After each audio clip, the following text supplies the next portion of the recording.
ग्लानिर्भवति भारत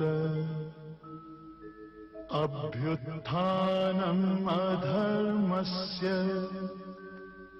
तदात्मानं सृजाम्यहम् परित्राणाय साधूनां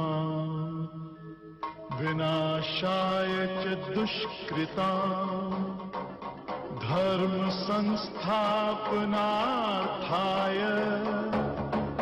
संभवामि युगे युगे।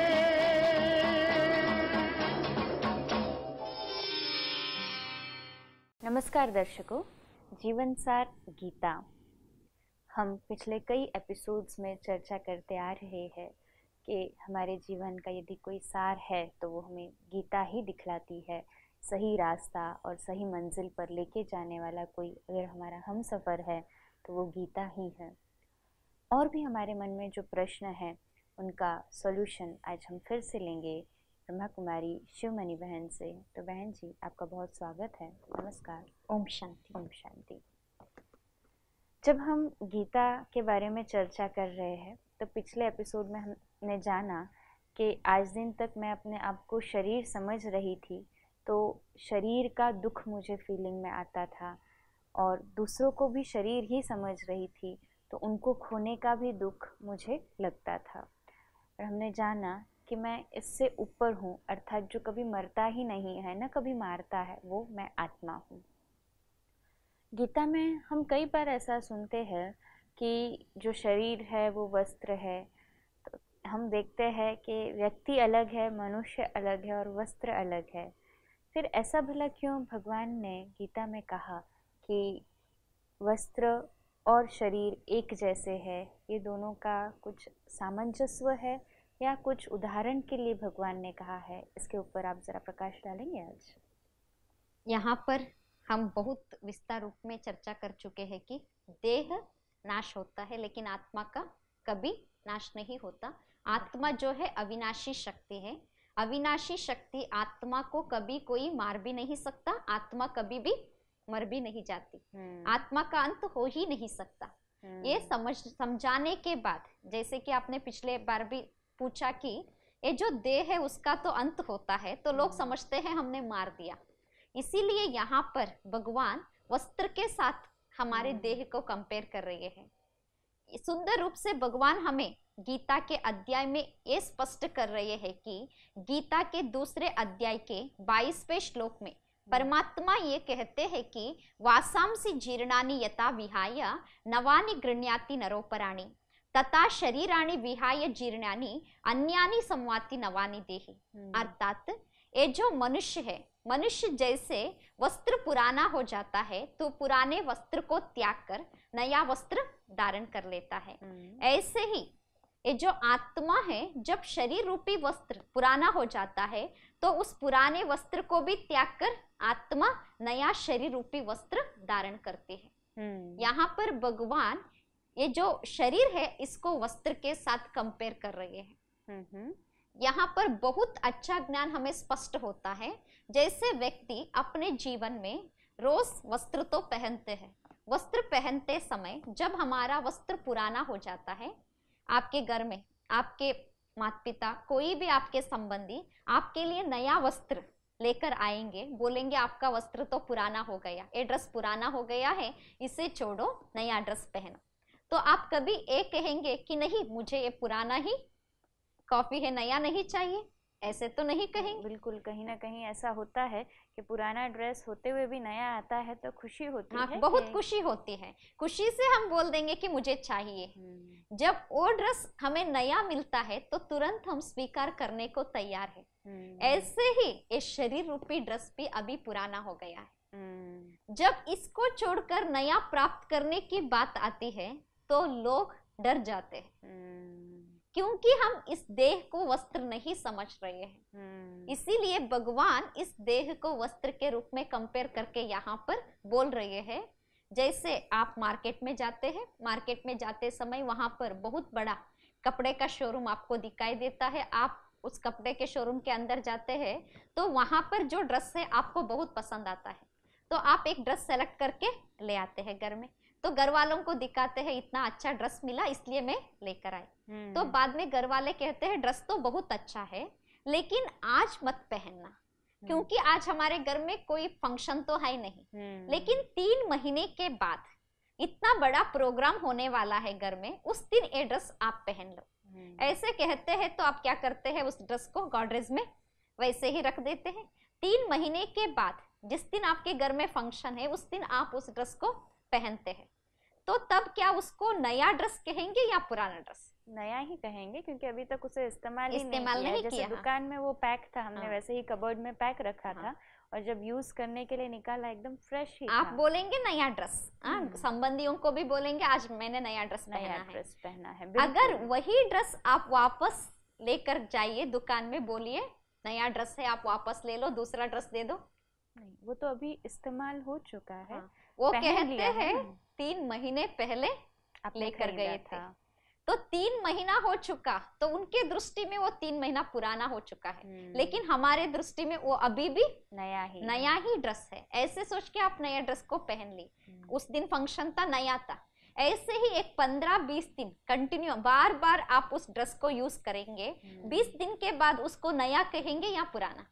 फिर तो पुराना ही हो जाएगा। कंटिन्यू ऐसे ही 6 महीना 1 साल बार बार उस ड्रेस को पहन रहे हैं, तो 1 साल के बाद वो ड्रेस और भी पुराना हो गया। जब 1 साल हो गया तो वो ड्रेस कहीं ना कहीं फटना शुरू हो जाता है। जब फट जाता है तो हम क्या करते हैं, उसको स्टिचेस लगाते हैं। स्टिचेस लगा के यूज करना शुरू करते हैं। ऐसे स्टिचेस लगा के उस ड्रेस को कितना दिन यूज कर सकते हैं? और 1 साल, 2 साल के बाद हमें लगेगा ये ड्रेस तो अभी पूरा पुराना हो गया, इसको तो अभी हम यूज ही नहीं कर सकते। जब ऐसा लगता है तो उस पुराने ड्रेस को छोड़ देते हैं, फिर नया वस्त्र पहन लेते हैं। जैसे व्यक्ति ड्रेस पुराना होता है तो पुराने ड्रेस को छोड़कर नया ड्रेस धारण करता है, ऐसे ही आत्मा, वो जो चेतन शक्ति आत्मा ज्योति स्वरूप में होती है, वो जो चेतन शक्ति आत्मा पहले इस सृष्टि पर आती है तो पहले माँ के गर्भ में वो ड्रेस धारण करती है।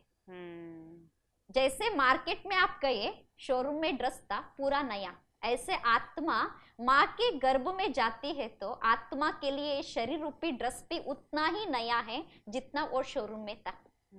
जैसे आप 3 मास आपके कपड़े को 3 महीना गॉडरेज में रख के बाद में आपने यूज किया तो भी आपके दृष्टि में वो नया ही था। ऐसे आत्मा कुछ महीने के बाद गर्भ से बाहर निकलती है, जन्म लेती है, तब भी आत्मा समझती है ये मेरा वस्त्र जो है शरीर रूपी वस्त्र ये नया है।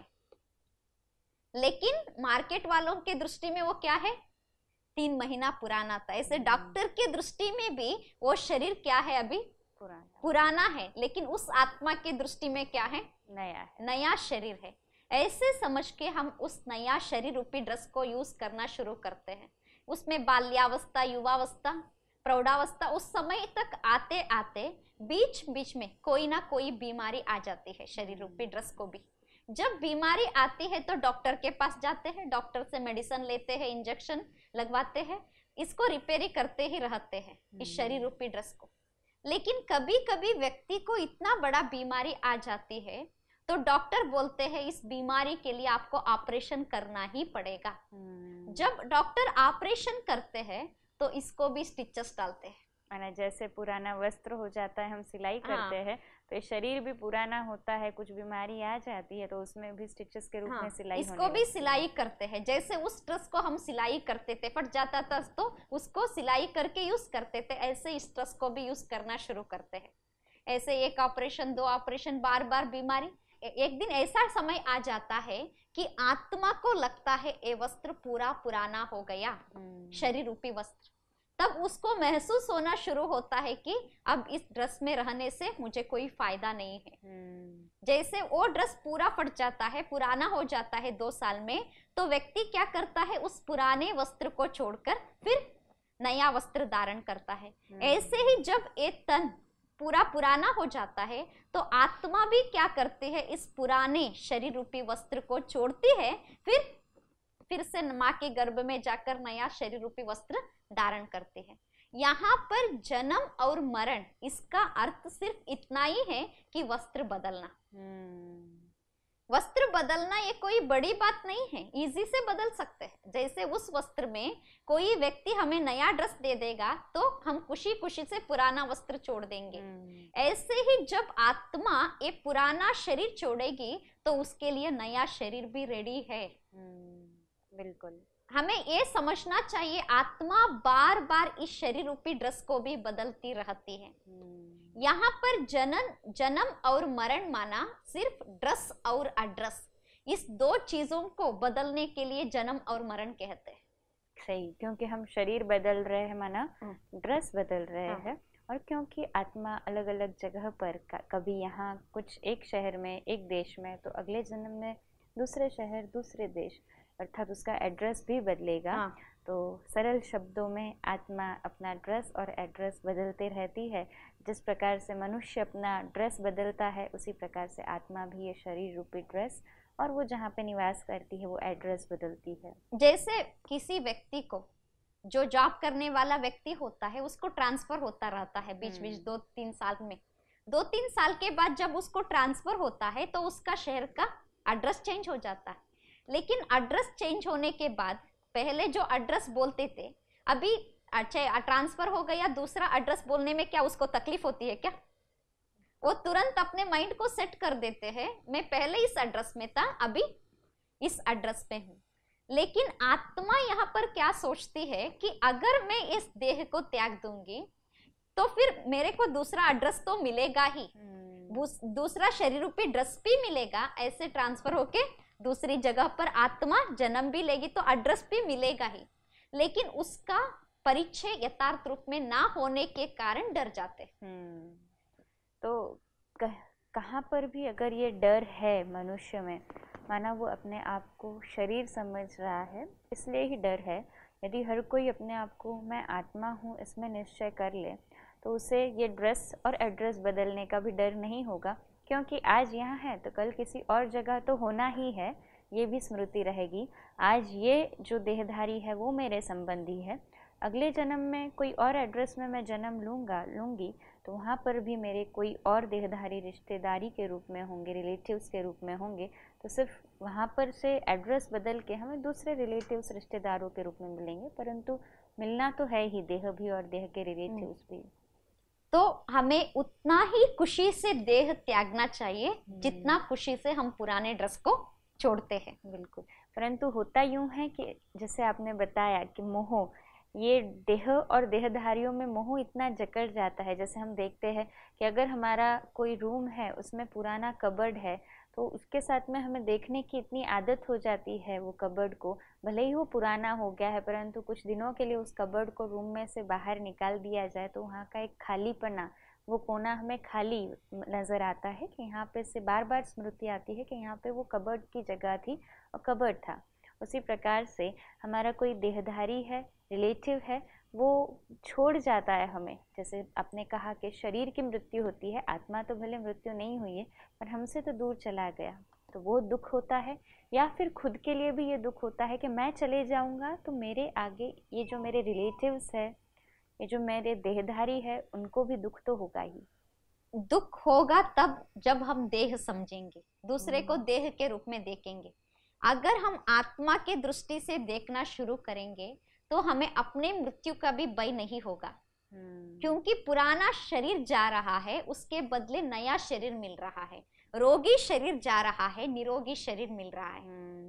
ये जो दुख भोग रहे हैं इस शरीर में हम, इससे हमें मुक्ति मिल रही है और बच्चे का शरीर मिल रहा है तो हमें खुशी ही होगी। लेकिन आत्मज्ञान होने के बाद, आत्मा समझने से हमें शरीर त्यागना भी दुख की अनुभूति नहीं कराता है।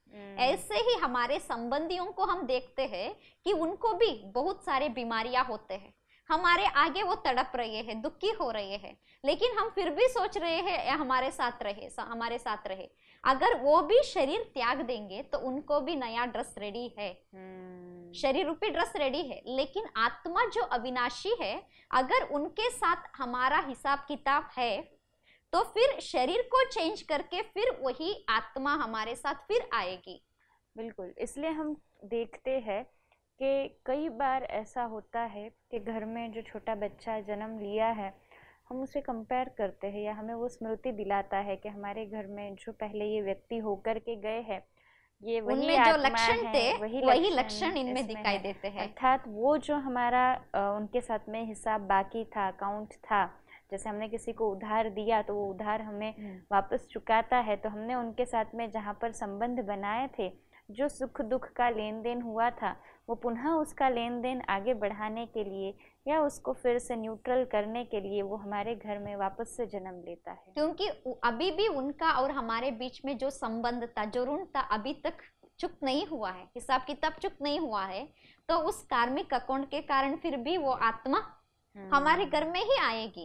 तो हमें उनका सिर्फ शरीर ही चेंज हुआ है, लेकिन आत्मा तो वही है, संस्कार भी वही है। उनके गुण लक्षण से सभी घर में बोल रहे हैं। आपके नाना जी आए हैं, आपके पिताजी आए हैं, हमारे मुख से ही ये शब्द निकल रहा है, वही आत्मा फिर पुनर्जन्म लेके आई है। लेकिन पहले जब थे तो रोगी शरीर में थे, अभी छोटे बच्चे के रूप में है तो निरोगी शरीर में है।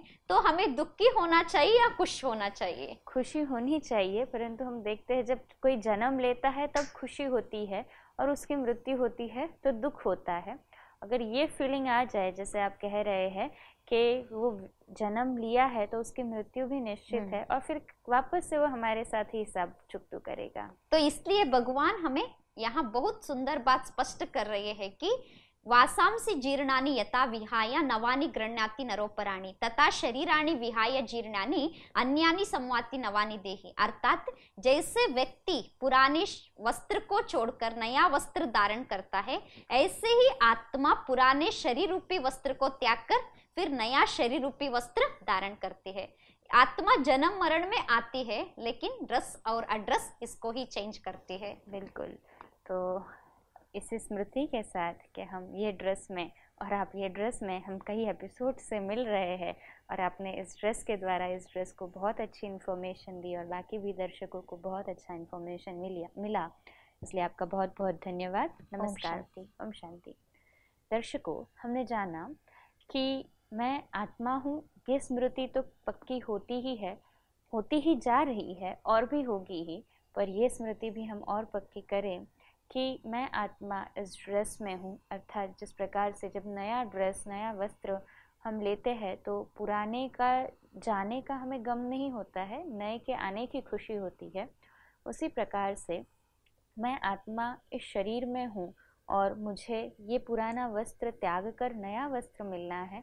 अगर ये पक्का निश्चय मुझ आत्मा में हो जाए तो जो डर भय इस शरीर को छोड़ने का, या यूँ कहे कि हमारे जो रिश्तेदार हैं, रिलेटिव्स है, उनका भी जो वस्त्र या शरीर है, उनको भी हमसे दूर जाने का जो भय था वो नहीं होगा, क्योंकि जिसके साथ में हमने हिसाब किताब बनाया है, ये जन्म में पार्ट निभाया है, कहीं न कहीं अगले जन्म में भी वो हमारे साथ वापस से पार्ट निभाने के लिए ज़रूर आएगा। वस्त्र अर्थात ड्रेस और एड्रेस उसका ज़रूर बदल जाएगा, परंतु आत्मा कहीं न कहीं हमसे फिर से जुड़ी रहेगी।